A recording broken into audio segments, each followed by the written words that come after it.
Before we begin, know that I am currently deep in the writing of episode 2, which is tentatively titled In Water.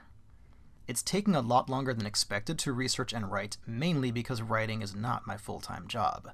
Not yet. But that's my eventual goal. That's what I'm working towards, being able to spend all my time writing. Until then, please bear with me. I also need to say thank you. The response to the first episode was nothing short of stellar.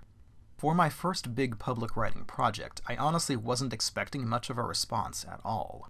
I had shown some very close friends early parts of the first episode's script, just to get some feedback and criticism, but their response was largely praise, and the desire for more.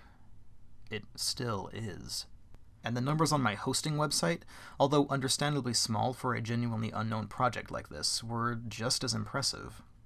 I recalled the number of people I had sent the direct link to, that I was pretty sure would give it a listen, and episode 1 was getting download numbers that I just couldn't place. This meant that City of Sunsets had a real audience. That's you. Thank you so much. Thank you for sticking with me on this weird, wonderful journey. Okay, let's talk about researching the first episode. Far and away, the resource I relied upon the most was a biography called Peg Entwistle and the Hollywood Sign Suicide by James Zarek Jr. No other piece of source material was as useful as this. Zarek worked extensively with the Entwistle family, some of whom even had personal memories of Peg while she was alive. He also helped to dispel some of the false notions surrounding Peg's life and notoriety. His work stands as an elucidating and fruitfully researched piece of nonfiction. If you love tales of early Hollywood, or are as fascinated with Peg as I was, I highly recommend picking up this book.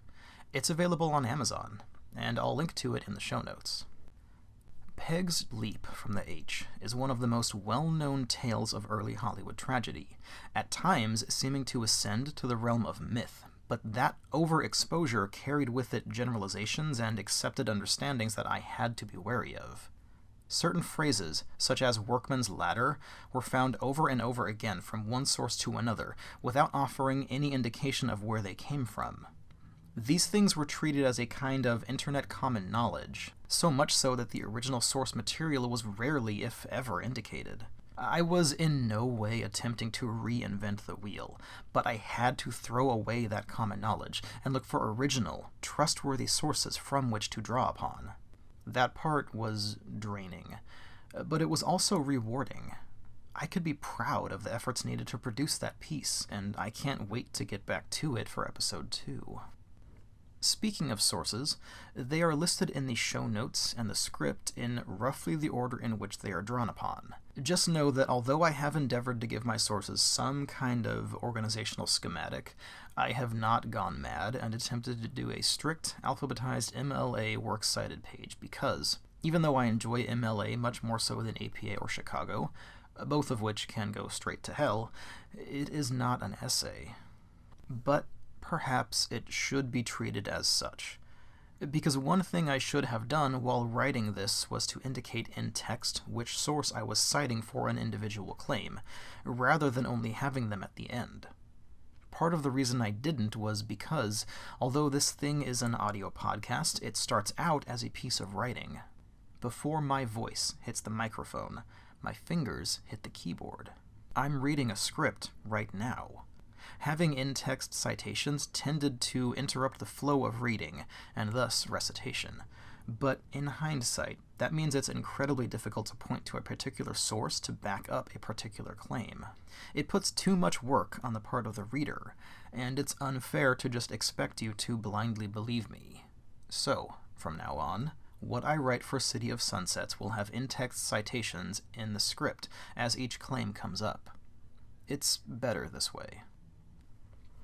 An unexpected positive of this, however, is that I can leave comments along with the sources, little notes about them. I might explain why a certain source was drawn upon, or why another source was not chosen.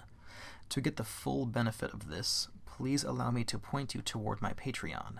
These kinds of annotations, in the form of full episode e-scripts, will be available as a tier reward. I'll link to that in the show notes as well. Thank you for your consideration. A sign was one of the most challenging things I've ever had to write, and I wouldn't have it any other way. I am not exaggerating when I call this whole thing a literary journey. It genuinely feels like the beginning of something big, like taking steps into unknown territory. I've learned a lot as a writer during this exhausting process, and the fact that you're here with me is astonishing. Now, if you're still here through all this rambling and Thanksgiving, it seems only fitting that your efforts should be rewarded. So, here it is, a small preview of the next episode of City of Sunsets. Enjoy.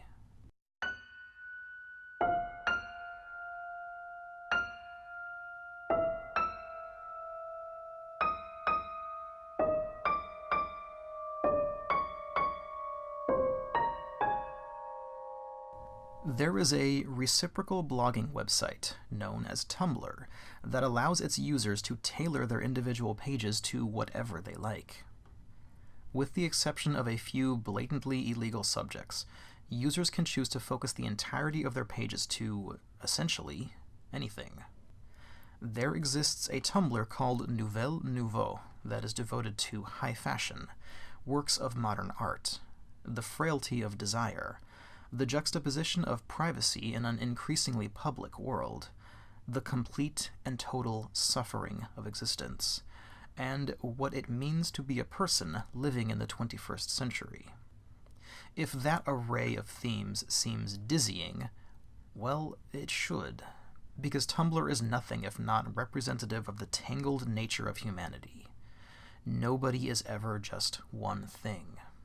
There are more than 350 million individual Tumblrs, and all are different, in much the same way that every person is different. The name of the unique and uniquely complicated user behind Nouvelle Nouveau is Elisa Lam. This is the story of how she went missing in Los Angeles in 2013, and how she was found once again, but in a way that nobody could have possibly anticipated.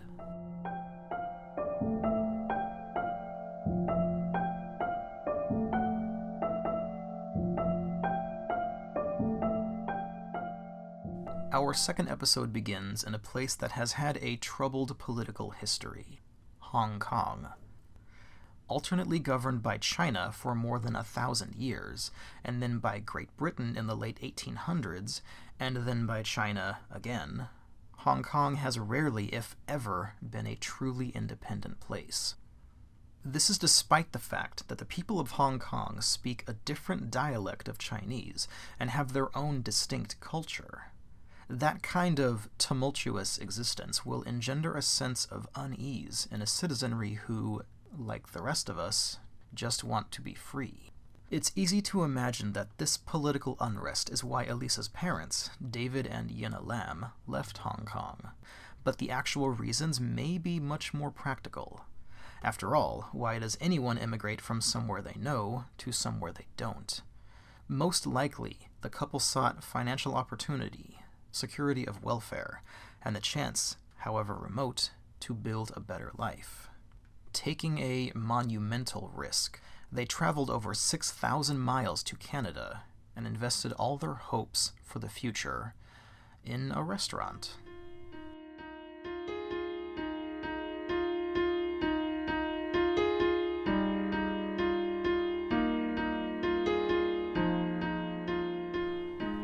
David and Yenna Lam opened Paul's Restaurant in Burnaby, a coastal city on the eastern edge of Canada. Burnaby is roughly a tenth the size of Hong Kong, but with proportionally much less people. If Hong Kong was overwhelming, then Burnaby was positively cozy.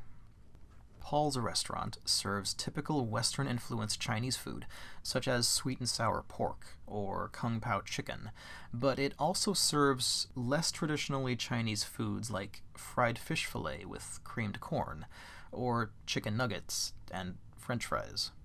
It seems that Paul's restaurant has had several owners over the years since it was opened, but while David and Yuna Lamb managed it, they also managed to have a daughter. Elisa Lamb was born on Tuesday, April 30th, 1991.